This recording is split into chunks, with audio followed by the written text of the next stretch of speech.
আসসালামু আলাইকুম। হ্যালো পেরিক জনগণ, কেমন আছেন সবাই? অন্তত এই কোরবানি ঈদের পরে এমন একটা পান্তা ভাতের আয়োজন করতে পারলে আর কী বা লাগে? আর সঙ্গে যদি থাকে চ্যাপা শুটকি দিয়ে অথবা চিংড়ি মাছ দিয়ে লতির তরকারি।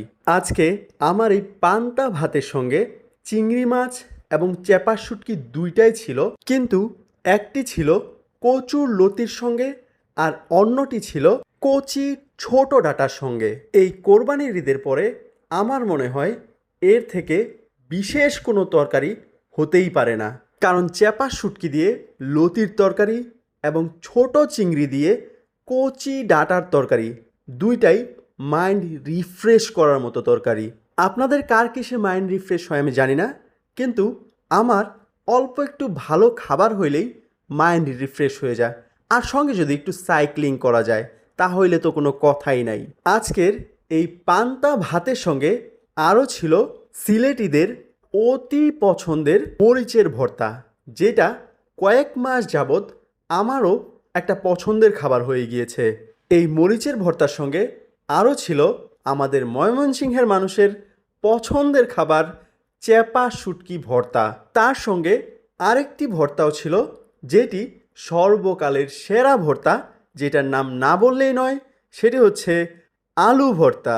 আমি ভেবেছিলাম আজকে যেহেতু পান্তা ভাত খাচ্ছি তাই হয়তোবা দু একটা কাঁচা মরিচ লাগতে পারে, কিন্তু ভাইরে ভাই, ওই প্রথমে মরিচের ভর্তা খাওয়ার পরে যে একটা ঝাল লেগেছিল, তারপর আর এই কাঁচা মরিচের মধ্যে কামড় দেওয়ার সাহস হয়নি। তারপরও আমি চাচ্ছিলাম কাঁচা মরিচের যেন একটা ফিল পাই। অনেক চিন্তা ভাবনা করে কাঁচা মরিচটাকে শো পিসের মতো খাবারের সাইডে সাজিয়ে রাখলাম। এতে করে কিছুটা হইলেও মেন্টালি একটা ফিল পাচ্ছিলাম আমি হয়তোবা কাঁচা মরিচ খাচ্ছি। খাবারের মধ্যে কাঁচা পেঁয়াজ আমার খুব একটা পছন্দ না, কিন্তু পান্তা ভাত হইলে মাঝে মধ্যে কাঁচা পেঁয়াজের মধ্যে কামড় দেওয়ার যে একটা সাউন্ড, এইটা নেওয়ার জন্য খেয়ে থাকি।